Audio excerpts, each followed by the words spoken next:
Good evening. We start tonight with the fallout of an 11th hour decision by public health officials to crack down on alcohol sales for New Year's Eve. Last call for bars, restaurants, and liquor stores must be 8 p.m. in an effort to stop parties that could spread COVID-19. CTV's Alyssa Tebow is live outside of a liquor store on Butte in downtown Vancouver tonight. Alyssa, that store behind you is open till 8 o'clock tonight. So is there a last-minute crunch? Yeah, I'm not sure how much you can see behind me because it is a little dark, but the line starts out the door and then it snakes around behind me all the way out onto the street here for people making those last-minute purchases. We are into those last couple of hours of when this liquor store is open, but all stores must be closing their doors at 8 o'clock tonight to abide by this new health order that was issued yesterday. Now, the biggest impact of that will be felt by the bars and restaurants that have had just 24 hours to adjust their plans. It was already going to be a quieter New Year's for this sushi restaurant in Yaletown, but one day before, a new health order went out. Got an email at about 3:16 from the BC Restaurant Food Association.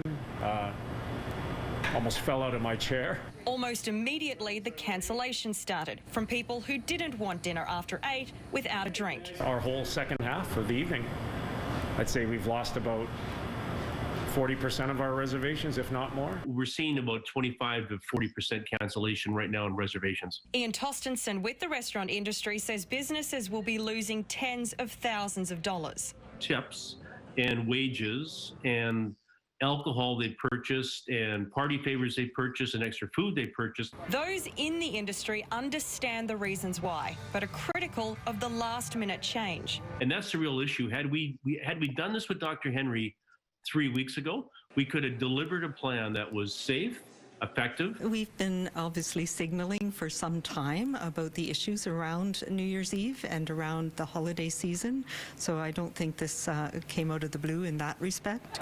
It doesn't affect the times that restaurants are able to serve food and they're able to stay open.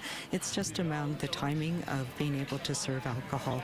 This bar on Main Street is trying to make the most of it, celebrating on Newfoundland time. We're under the auspice that at 7:30 there's a ball drop in the furthest point of Eastern Canada, so we're going to link up with them and do it East Coast meets West Coast. But on a night that was meant to be full of celebration, it's incredibly frustrating. Now, one thing that these business owners did tell me today is they are hoping that people will opt for takeout instead so they can recoup a little bit of that revenue that they would have made through drink sales. And some places are even offering meal kits with a bottle of bubbles in case you didn't make it to the liquor store tonight.